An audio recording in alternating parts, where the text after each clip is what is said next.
in the city.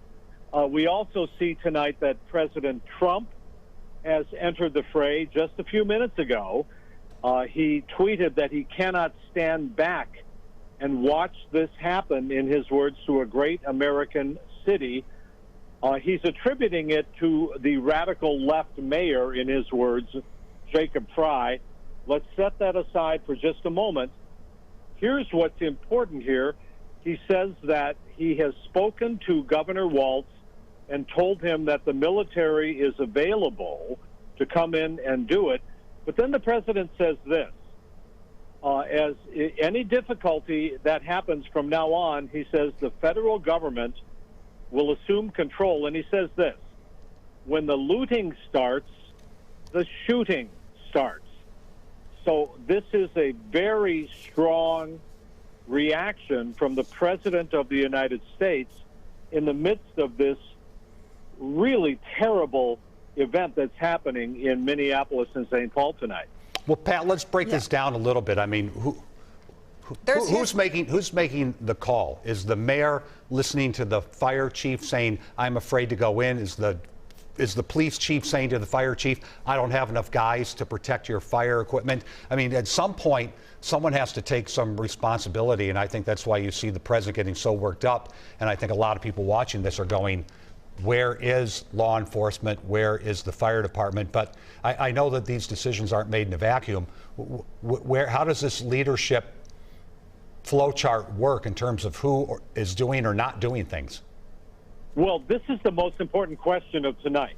We have not heard from any of our city leadership, nor have we heard from Governor Walz about tamping down this violence.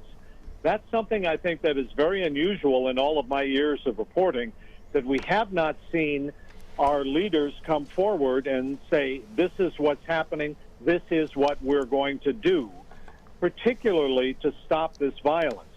So we don't know the answer to the question, Frank. We don't know why or who is not allowing the police to come in, the firefighters to come in, or the National Guard. I will say again that the National Guard has been ordered to these cities, but around the 3rd precinct, which is burning down, which is something I think that none of us has seen in our lifetime. No. Unprotected police department burning down because they gave it up. They retreated and let it happen.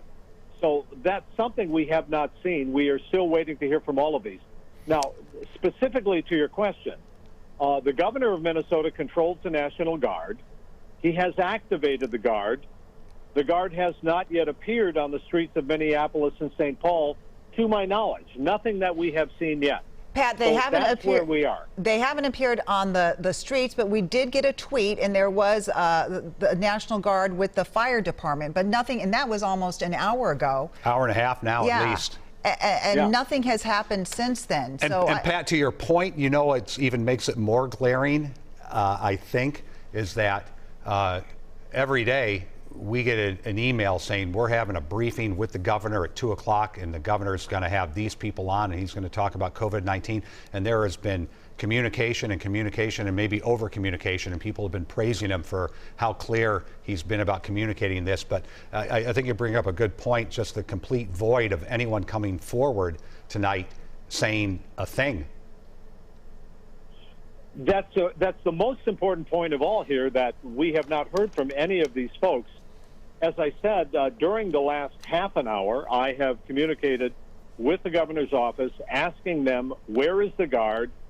Why are they not protecting the cities? We have not yet heard back from them. But that's an important point here and an important question. As we look to what happened tonight, where we saw that there was no Guard protecting, the police were protecting, and then they retreated in Minneapolis and allowed the protesters to come in. We don't know who allows that to happen. Is it the Minneapolis police chief? Is it the mayor who says, don't hurt any of the protesters?